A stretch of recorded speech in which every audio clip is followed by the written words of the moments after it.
Alors bonjour, voilà une petite vidéo aujourd'hui dans notre cycle Les vertus contre les péchés. Nous abordons donc le troisième ou le cinquième corps plutôt, c'est-à-dire celui de la communication, euh, où l'espérance va s'affronter à la gourmandise. Alors, l'espérance, on peut déjà avoir dans cette lutte-là une opposition entre l'optimisme et le pessimisme, ou simplement l'espérance c'est une manière de communiquer euh, l'avènement de quelque chose de positif. C'est une manière d'optimiser ce qui existe et c'est une manière donc de satisfaire de ce qui existe. Alors c'est un des premiers principes de mes premières convictions.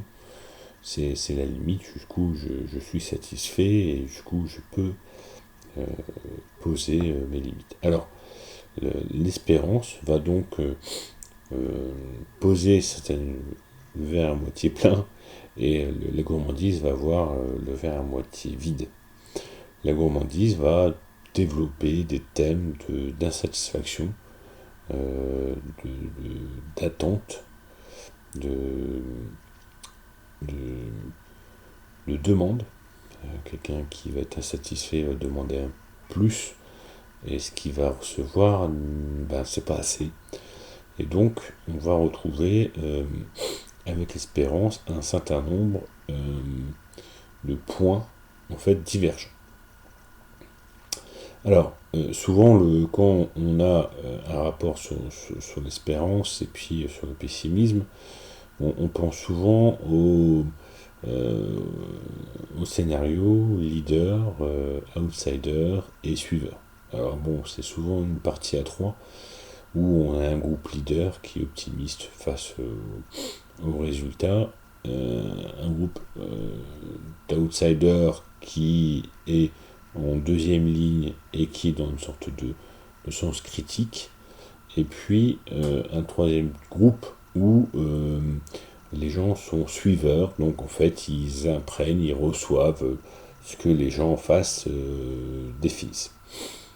Alors bon, c'est un triptyque, par exemple sur la couleur du feu vert, bon, on est chacun en grande partie suiveur des règles qui sont impulsées par d'autres personnes.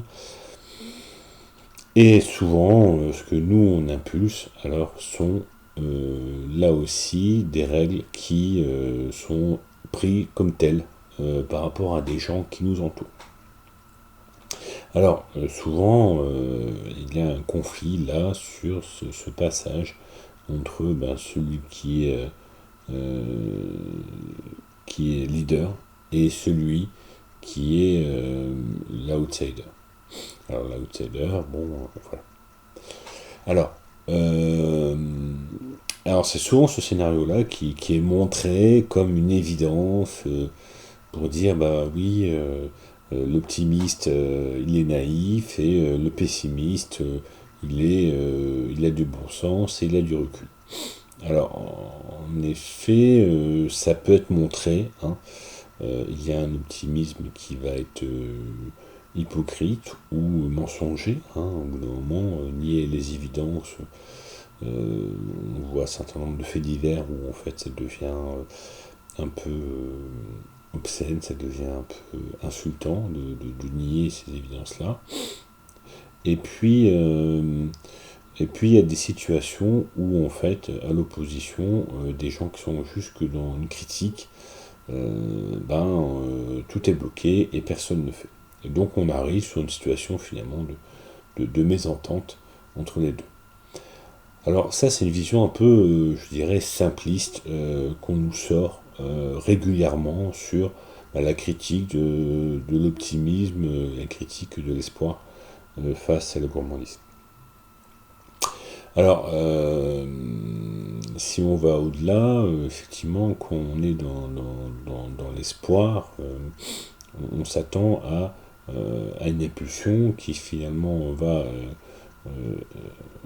amener un développement, et puis ce développement va amener une régulation pour une forme de normalité. Alors, bon, on peut entrer dans tous les cycles de produits, etc. Effectivement, quelqu'un qui est dans l'optimisme va être plus ou moins ouvert ou fermé en fonction des situations et en fonction de ce qu'il doit réaliser. Hein. Et donc on arrive au deuxième point où en fait l'espérance et la gourmandise en fait vont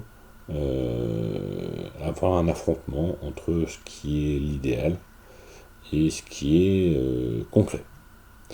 On peut imaginer par exemple un accident d'avion, plusieurs choix vont s'offrir aux personnes, essayer d'alerter d'eux-mêmes les gens, essayer de partir pour essayer de trouver un ravitaillement, ou de rester, de se protéger sur le site afin de...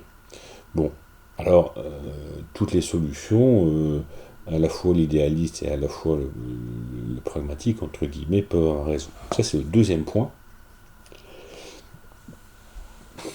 où une diversité des compétences, par exemple, certaines personnes vont avoir telle analyse et d'autres personnes vont avoir telle capacité. On peut imaginer quelqu'un qui est capable de faire, je sais pas moi, 20 km par jour pendant 3-4 semaines, parce que c'est un grand fan de randonnée, ben effectivement, tu dis, ben, je vais prendre la solution de chercher un abri ou chercher de l'aide, ben, c'est pas absolument idiot de le faire. La même position de quelqu'un qui a des difficultés, etc., de bouger, etc., va être un peu plus compliqué. Donc là, on va être sur cette adéquation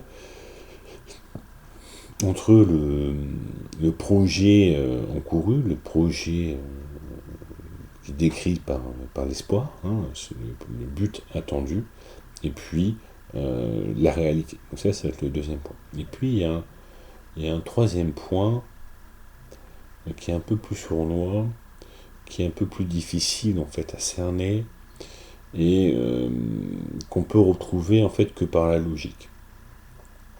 Ça va être finalement entre guillemets la pureté de la personne, la pureté de l'intention. Alors, on peut avoir des gens qui se cachent leur intention, hein, masquer ses intentions n'est pas forcément illégitime. On peut cacher ses intentions de façon légitime, par pudeur, par responsabilité, par délicatesse. Et puis, donc, mais néanmoins, cette forme de sincérité, cette forme de ménagement, peut s'affronter à une forme de manichéen, une forme de fausseté, une forme de cupidité que la gourmandise va en fait utiliser pour obtenir. Et donc ça, on va retrouver, donc on fera une autre vidéo sur les outils de la communication, mais la communication, c'est réellement ce qu'on appelle dans les corps, différents corps, les corps logiques. Et ce corps logique, en fait, quelqu'un qui a l'espoir va naturellement ou volontairement tester toutes les possibilités qui s'offrent à elle, et dans ce sens de déjouer la gourmandise. Alors, quelle est la force de la faim de la personne qui est gourmande? Cette force de faim peut être plus forte que la solidité et l'intransigeance de la personne qui a de l'espoir en face. Donc ça, c'est le troisième élément, c'est la pureté des sentiments. Donc il y a donc ces trois points, donc la pureté des sentiments, qui est résolue par la logique, l'aspect idéal et concret, et puis la question de l'autorité, hein, l'autorité finalement qui va impulser la main d'œuvre sur les trois problèmes.